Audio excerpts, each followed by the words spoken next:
Congratulations, you are broke. You have no place to call home, no cars to call your own, and no money to your name. But in this video, I'm going to teach you the best ways to make money in NTE. So hopefully by the end of this video, you'll be able to actually earn your first batch of cash and start making some money. This is Yomi and this is the absolute Fons guide. So the first thing you might want to know is what are Fons actually? So Fons are basically the money in this game, and Fons are used to purchase in-game items such as apartments, cars, and also cosmetics for your characters. So for example, you can actually buy skins with Fons and also cosmetics for your cars. Now there are actually a couple of ways to get Fons, so free to play and pay to play. So I'm gonna first talk about the pay to play options, and if you don't want to know about the pay to play options, please skip over to the free to play section. I will put the timestamp right now, but these are going to be all the pay to play options that we have. So the first one is going to be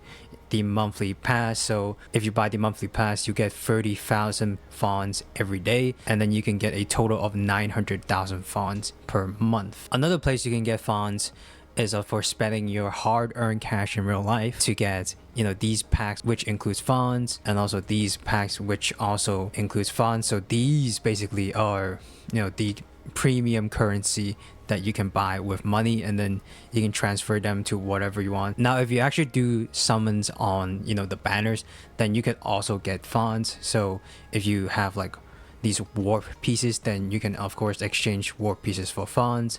You can also use lost pieces to exchange them for Fons. But I would not recommend getting Fons over solid dices or fabricated dices, because these are of course gacha currencies, and Fons you can earn them through gameplay. Now there are also other options to get Fons. So for example, if you go to Circle Bounty, you can get Fons by buying the elite hunter supplies. Now another way you can get Fons is through the exploration guide. So we are reaching the free to play options right now. So of course, if you complete for example tutorial quests, or reach level 10 with one character, you can acquire Fons.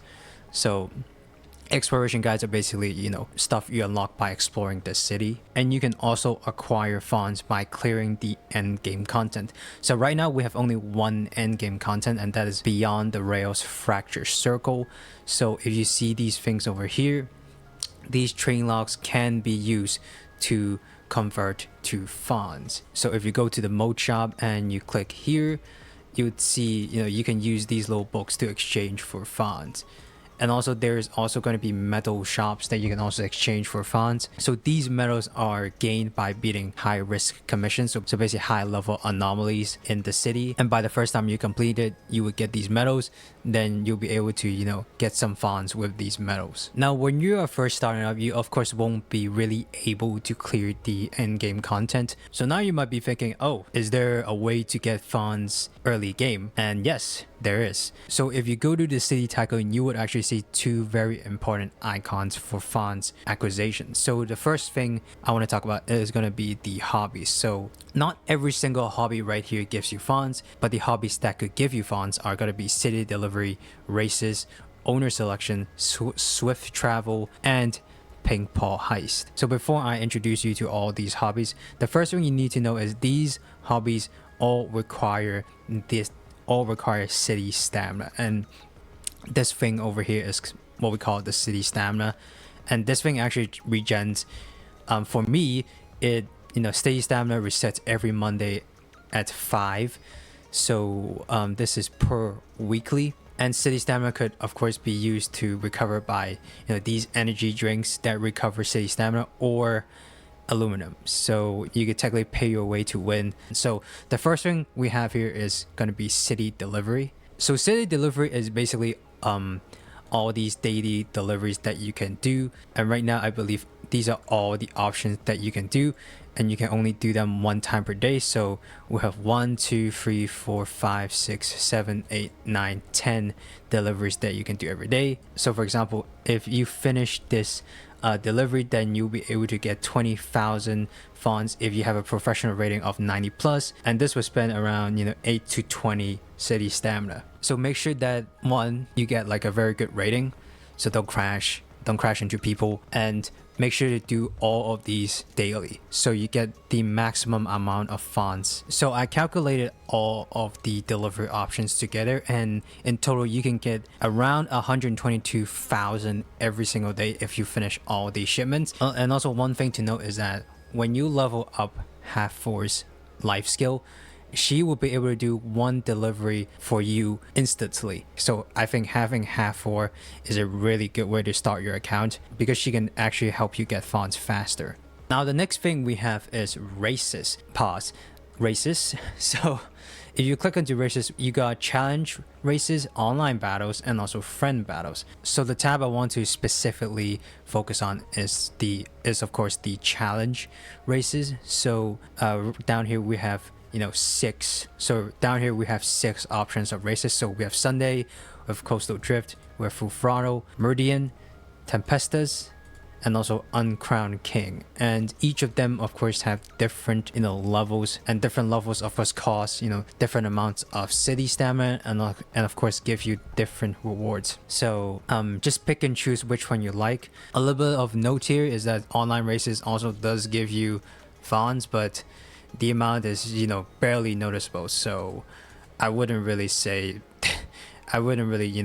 take too much of a note on this. So the next thing is the owner selection, and the owner selection doesn't actually require any city stamina because the owner selection is basically you owning a cafe. And if we go to the cafe by origin, you would see this management page. So the management page is basically where you of course assign your employees. So employees are the characters that you own, and also you assign what items you sell in your shops. So at first you'll be only able to unlock one location, so you'll be able to unlock the Bluebeard Road location, and by leveling up your management level. So this is the management level. So by leveling up your management level, you'll be able to unlock these other locations, and these locations would of course generate you passive income for Fons. So you might be thinking, what characters should I put in these slots? So you really want to find characters with life skills that help you increase the amount of Fons you generate. So for example, Natalie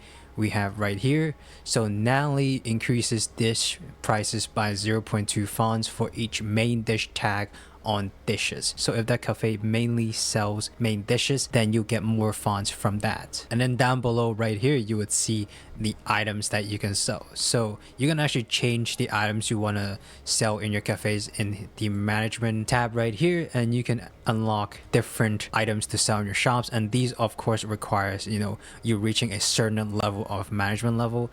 In here, you can of course customize your cafe, and when you reach a certain popularity threshold, your income multiplier would increase. So for example, the biggest increase right here, 750, increases your income multiplier by 0.025%, with a total income multiplier for all shops of 0.085. So that is quite a bit if you think of the grand scheme of things. One more thing you want to note about is that you also have to restock your stuff. So right now I'm just picking the 4-hour restock option. You can either add to your shopping list, and then if you go up from here, you would see on the left hand side you would see a shopping list, and when you click on the shopping list, you would see the ingredients that you have to buy, and of course where you can buy them. So if you click onto them, you would see the sources on where you can buy the ingredients. Now I'll only recommend using this method early game, but after you level up a little bit, you will actually be able to do the delivery. After you level up a little bit, you will be able to restock by using delivery, because delivery costs Fons.